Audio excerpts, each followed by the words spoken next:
Dans le dernier épisode, je vous ai parlé de choses graves. Au final, un peu déprimé. Que moins de clients parce que moins de contenu. Et pendant 2 mois, c'était la grosse galère.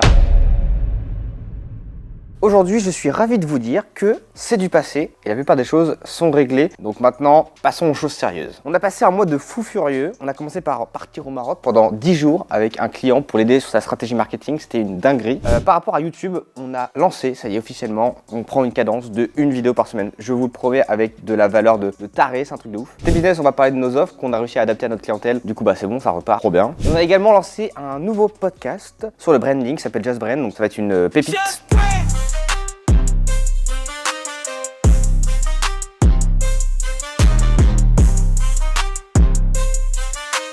Sinon, en termes de chiffre d'affaires, on a réussi à dépasser le palier des 30 000 euros. Donc, plutôt content de faire rentrer de l'argent, ça fait plaisir. Alors, bienvenue dans ce nouvel épisode d'Objectif 1 Million. Aujourd'hui, on est à l'épisode numéro 4. Donc, assis-toi, prends des cornflakes et bon appétit.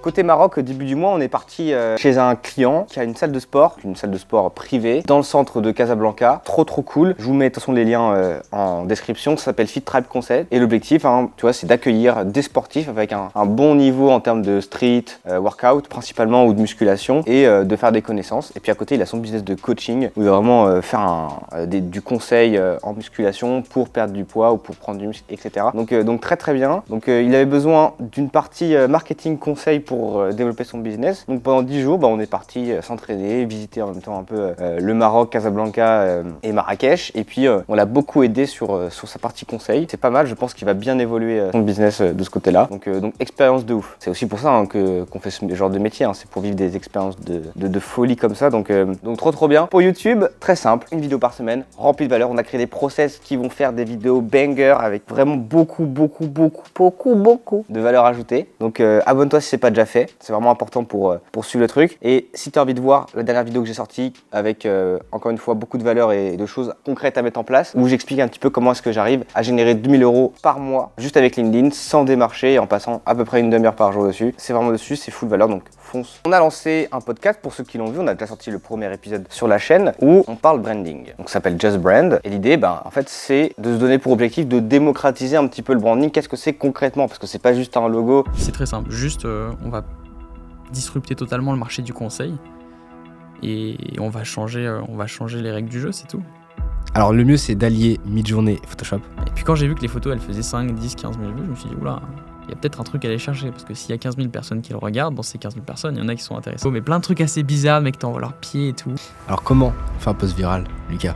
Il y a une règle qui dit ton discours doit choquer 80% des gens qui le regardent. En créant ce podcast, ça nous permet d'associer la valeur que je donne dans mes vidéos, valeur brute, à des intervenants et de voir comment est-ce que tu peux l'appliquer dans ton propre business avec des exemples qui sont concrets. Tu vois, donc j'interviewe des professionnels du domaine ou juste des gens qui sont pas forcément directement dans ce business, mais qui ont fait appel à des partenaires qui s'y connaissent ou des techniciens professionnels dans ce domaine et qui ont réussi du coup à utiliser ces connaissances et ces compétences pour eux développer leur marque personnelle. Donc super intéressant, foncez dessus. Ça fait aussi faire des rencontres de folie. Je vous le cache pas, moi mon objectif c'est de développer aussi ma personal brand et en m'associant à des gens qui ont des abonnés, qui ont une communauté, forcément tout de suite je vais être plus pris au sérieux. Ça s'appelle de la preuve sociale. Donc c'est trop bien. Et dans ce podcast, pas de bullshit, on donne full valeur, expérience, éléments applicables en fait pour toi. Donc ça sort bientôt les prochains épisodes. Donc niveau vidéo YouTube, si tu as envie de voir un certain concept, un certain type de vidéo sur ma chaîne, t'hésites pas à me le dire en commentaire. Comme ça moi, l'idée c'est de vous faire plaisir, de vous donner de la valeur. Je m'adapterai à vos besoins et à vos envies. Alors, second point, on a travaillé un petit peu sur des éléments qu'il faut améliorer. Comme dans chaque épisode, je donne un peu les axes d'amélioration que je dois mettre en place pour le prochain mois et faire un bilan de ce que j'avais prévu le mois dernier. Donc, à la dernière vidéo, j'avais dit qu'il fallait que je gère mieux mon sommeil. Malheureusement, ce n'est toujours pas le cas. Je dors pas assez, je pense, et je sais très bien que le sommeil, c'est trop important. Et malheureusement, j'arrive pas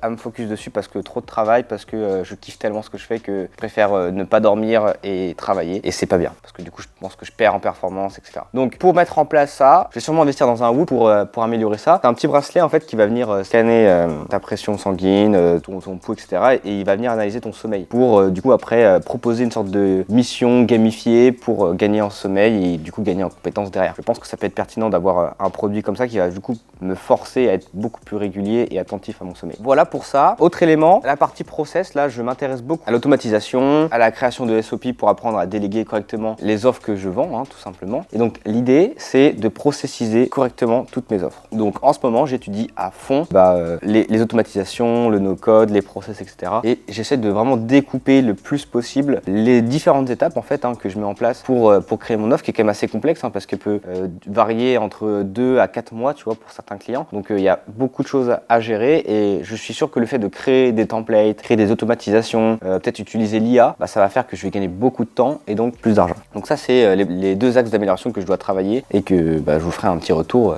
sur le prochain épisode. Mets la cloche pour pas oublier le prochain épisode. Alors le jour où je tourne cette vidéo, on est le 5 mai. Donc l'idée c'est de se fixer des objectifs pour le mois de mai, voire juin. Donc comme on a vu, il y a des axes d'amélioration, mais on va aussi se fixer des objectifs un peu plus concrets. Pas forcément, je dirais, mesurables, mais plutôt activables. L'idée c'est vraiment de garder le rythme de YouTube. Donc une vidéo par semaine, ça c'est super important et c'est une discipline qui est pas évidente à tenir. Je l'ai déjà vécu. Ça fait 8 ans que je fais des vidéos sur YouTube. Donc je sais que c'est dur de garder un bon rythme. Donc on va vraiment se concentrer là-dessus. Développer tous les process, mais pas que forcément dans les offres, mais aussi dans la création de contenu. Et on a lancé aussi, j'en ai pas parlé de ça, mais du setting sur mes réseaux sociaux. Donc c'est du démarchage. J'ai jamais fait de démarchage, donc là l'idée c'est de commencer. L'idée de ce démarchage c'est de proposer des offres à des prospects qui en ont réellement besoin. Donc on vient pas là super agressif à vendre quelque chose à quelqu'un qui n'en a pas besoin. Ça n'a pas de sens. Et au final c'est pas des bons clients. Donc on va voir vraiment des gens qui, on voit, ils ont pas un bon branding ou c'est pas assez développé ou on sent qu'il y a besoin d'un axe d'amélioration, et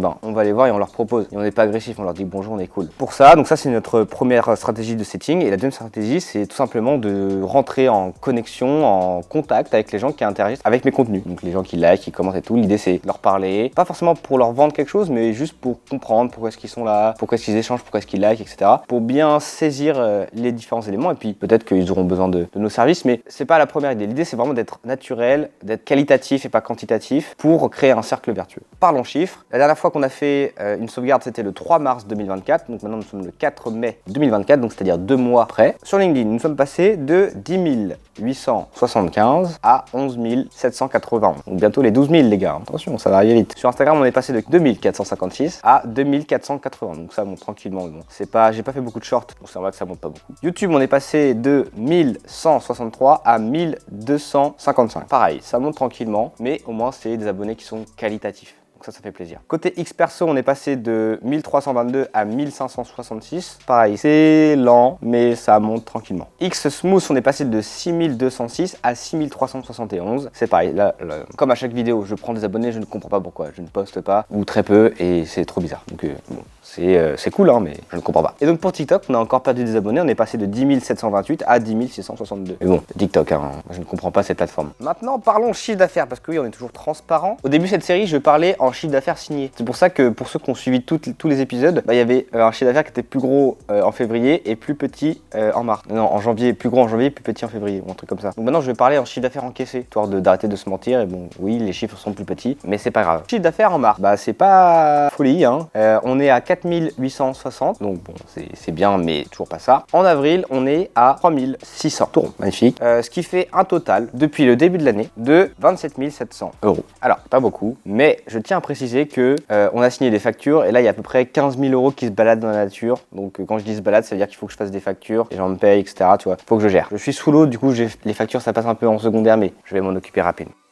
Voilà pour les chiffres. Bon, 27 000 € c'est quand même pas mal, mais dis-toi que la plupart de ce chiffre d'affaires que j'ai réalisé, c'est grâce à ma stratégie LinkedIn. La stratégie dont je vous en ai parlé dans ma dernière vidéo, donc celle juste avant cette vidéo-là, ou dans laquelle je vous explique un petit peu comment est-ce que toi peux réussir à générer 2 000 € par mois sans prospection, en postant du contenu pendant juste 30 minutes par jour, et ça c'est plutôt pas mal, parce que ouais, LinkedIn c'est une grosse partie de mon acquisition. Donc je te laisse aller checker cette vidéo si ça t'intéresse. C'était Arthur Valton, et travaille bien.